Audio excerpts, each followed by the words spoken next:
You are listening to The Diary of a Wannabe Writer, presented by Richard A. Boxshall, in which I chronicle my life and attempts to become a professional writer by, doing some writing daily, hopefully.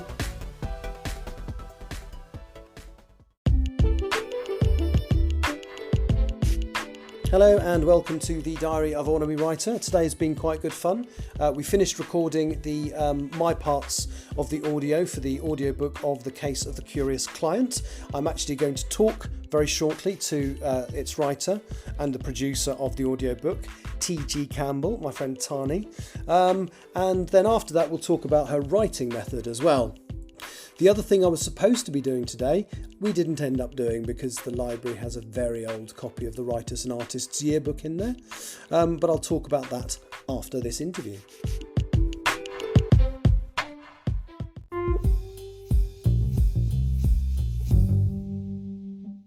So today I have got with me award-winning writer T.G. Campbell. Hello. Hello. And I've been helping you out with a project over the last few days. Well, at 4 out of the last 6 days. So what have we been doing? So we have been recording the narration aspect of the audiobook for the first in my Bow Street Society mystery series, The Case of the Curious Client.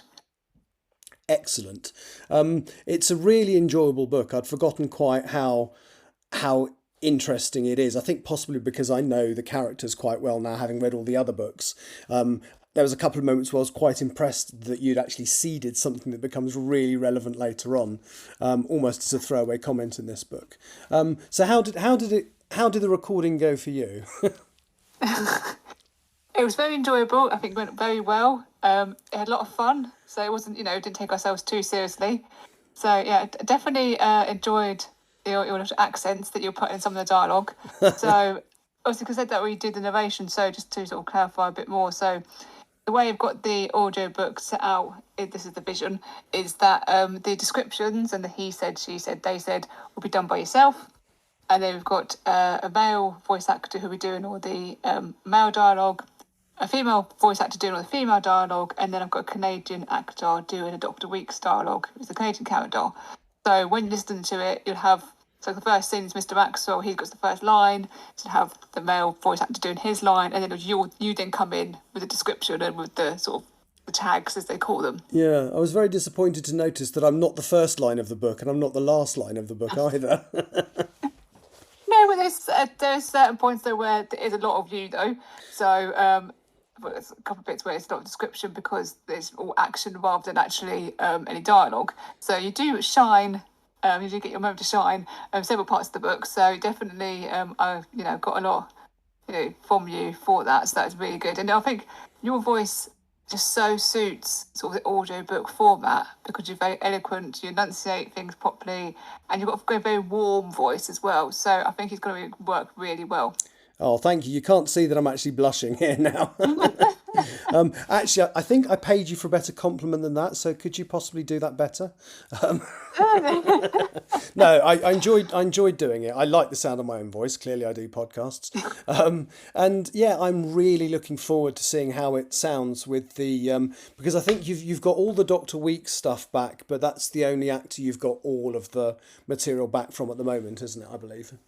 Yes, so that actor just said obviously Dr. Weeks. The male actor, he's got 33 different male parts to voice because you have obviously varying levels of characters. So you've got the main characters who've got quite a lot of dialogue, Mr. Locke, whose speech has gone forevermore. And then you've got sort of the very sort of brief characters. So you've got the police constable in the alleyway, you've got somebody else. And so he's got to do all those. So he's got quite a lot to get through. We're about halfway through with the female voice actor, but I think with hers, apart from Merla, who's the Irish lady, the others are sort of English, sort of almost received British English. So sort of her sort of challenge is to try to get slightly different accents, slightly different emphasis on different words. It just sounds different, basically. So it should sound amazing once it's all put together. You're recording, if I remember rightly, you're doing blocks of characters, so like you'll do all of Mr. Locke, which is a lot of dialogue. I hadn't appreciated until reading it back. I mean, there's one page where literally I think I say one thing I literally say he clarified or something like that, and the rest of it is all Yeah. the actor's got to play Mr. Locke. I don't think I'd appreciated he spoke that much. So would you say Mr. Locke is the character with the most, in terms of time anyway, dialogue in that book? When I put the book into script format for the voice actors, Mr. Maxwell actually has the most scenes, strangely enough. In Right. terms of actual lines, I would say Mr. Locke has got the most dialogue. Mr. Locke likes the sound of his own voice. If you can say something in a convoluted way, he will. He won't say anything quickly. But that's just the way he is. He's a bit more arrogant. He's a bit more, know-it-all. In this first one, he very much sort of comes in a little bit and takes over. It's sort of the first case where they're all really working together. And as the gentleman of the group and the wealthiest, he thinks it's his responsibility to take control. So he very much likes to dominate the situation if he can. But yeah, so especially in the last scene where they're explaining who the murder was and how it was done, he does the majority of the talking then. Okay. What's the name of the thing where they? This is nothing to do with your book, but what is it what they call when you have to give a brief summary of something to get somebody interested really quickly? It's like a lift. Oh, I can't remember what it's called. The idea is it called a lift? Oh, yeah, I might cut it. Hook, no? No, the lift pitch or something like that. Might be an American expression, but basically, Possibly, yeah. assume you've got somebody in a lift for 30 seconds, and that's how long you've got to get your point across. So, elevator pitch, that's what it's called. Okay, yeah. So if to somebody who's never read your books, tell me about it in the time we've got to get up to the third floor. So the books are basically, in a nutshell, it's a group of ordinary people using the ordinary skills from their ordinary jobs to solve extraordinary crimes in Victorian era London. Oh, that was a lot more concise than I expected. Well done. They are really good because as well as having each individual mystery in each book, you've then got a sort of an overarching background storyline that comes more to the foreground as the story goes on. And I believe you're writing book 7 of the series as we speak. Possibly as we speak, I don't know. I'm still typing away, yeah. No, yeah, I am, yeah. I'm working on book 7 since the beginning of the year, so I'm hoping to get that out by the end of the year. But yeah, so it's book 7 of a planned 10 at the moment. Excellent. So for more information on that, it's www.bowstreetsociety.com. I'd also like to have a quick chat with you about your writing method because you've kind of influenced me to change my approach. So how do you go about your first and second and third or whatever drafts? So with the mystery, because it's clue puzzle type style mystery, I always do the big plot plan and work out all the clues and everything. But then when it comes to the actual writing process, I will write a scene and then I'll go back and edit it. And I'll keep editing it until I'm happy with it, until I think that it's as good as it can be. And then I'll then go into the next scene. So I literally edit it as I go along. And I'll tend to try to edit, like write and edit in like chronological order in the story. So, because if I don't, I get confused. But I have tried the traditional method of doing one big draft and then going back and editing that draft, and I just found it too daunting. So I do find it really useful, especially because there is, like I say, a main plot line going on, there's other character subplots going on as well as like the main individual mystery in each book. So for me to edit as I go along just keeps things a bit more bite-sized, a bit more focused, and I can solve a lot of the issues that I would come across in a bigger draft as I'm going along. Basically, I can solve them at the point of creation almost. So I do find it a lot quicker. You might think it's not very quick, but I do find it a quicker process than having this mammoth document to try to go through at the end. Yeah, I mean, I think that's one of the things that initially slowed me down when I started. I wrote the English Hikikomori, and then the editing process nearly killed me. And I've developed new ways of doing it since that I enjoy a lot more. So I tend to do it as a Twitch stream. I've also got ways of doing it that I find a lot less tedious, which is edit it on screen first, and then once I've got rid of all the obvious errors, do it on paper. I mean, do you tend to edit straight? You tend to edit straight on screen, I'm assuming. Yeah, I don't print stuff. I mean, the only times that I might print something out is when I've got the plot plan. I'll print that out and I'll write on the top, the front sheet, like the areas I need to research. But I tend to just edit on screen. But I would have several drafts of that file. So if I do quite a big edit, I'll name it as a different draft. So quite often a chapter would have up to like 15 drafts. Wow, I didn't realise it was that's a lot, isn't it? Yeah, so I mean, unless sometimes it flows a lot better, sometimes it doesn't. Sometimes it is a bit of a struggle. But doing it that way just means that if I have a separate files, different chapters, it's easy to just nip back if I need to. But yeah, I do tend to get about 15. Because obviously remember, most chapters have several scenes in there. So it'll be, I'll edit a scene, keep editing the scene, and then I'll go to the next scene. So it's not, I don't necessarily write the whole chapter and then do the whole chapter as one big edit. I will edit the scenes as well. So it's very much down to scene level rather than chapter or word count. Sure.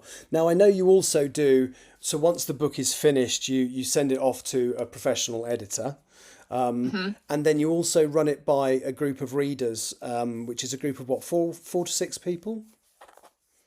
Yeah, about 4 to 6 people. Yeah, so that normally comes after. So what I tend to do is I'll put obviously the different chapters together. I'll do a read through myself, start to finish. Think of anything that I think might need to be edited or changed in that. Then it goes to the beta readers.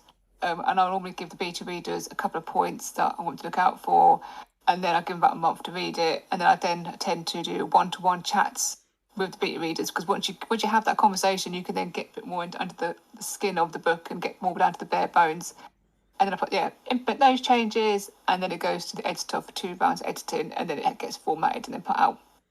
Fantastic. Well, as I say, I've always done the old NaNoWriMo, write it all and then think about editing. And whilst I'm more comfortable with editing now, I found a process that works for me. I am thinking of moving across to a model very similar to yours. I think I'll probably write chapters rather than scenes, but my plan from now on is to write a chapter and then edit that chapter, which I'm hoping will knock a draft out of my process. Although I have to say, I've never written 15 drafts of anything, but that's I don't know if that says anything good about my content. I think it probably says that you have you look into it a lot more in depth than I do, I would guess. Yeah, it tends to be line by line edits. And I might be looking for some particular, so I'll look at the dialogue, or I might need to go back and change a particular part of the mystery, or I might feel the character wouldn't do that, so go and change that, or I might need to change the location. I might decide, actually, no, I don't like locations, so I change that completely.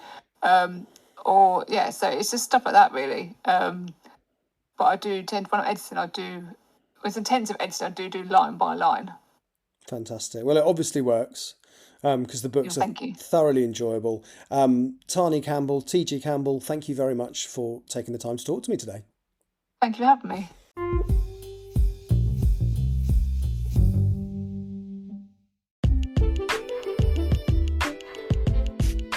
So thank you, Tani, there for taking the time to have a little chat with me. The other thing I was going to talk about on today's podcast was that I was finally getting round to start the process of submitting some of my writing to some agents, and had actually decided to visit a library and have a look at the most recent copy of the Writers and Artists Yearbook to get some ideas of who to send it to. And unfortunately, the Milton Keynes Central Library had the 2018 copy of the Writers and Artists Yearbook. My own personal copy is 2022. I just assumed that the library would have the most up-to-date version, but it didn't. But I shall talk about what I'm going to do next, because I have to do something. I have to do something with what I've written, because it probably won't go anywhere, but it definitely won't if I don't do anything with it. So more about that in the future. Thank you again, Tani, and thank you for listening. Until the same time tomorrow. Bye-bye.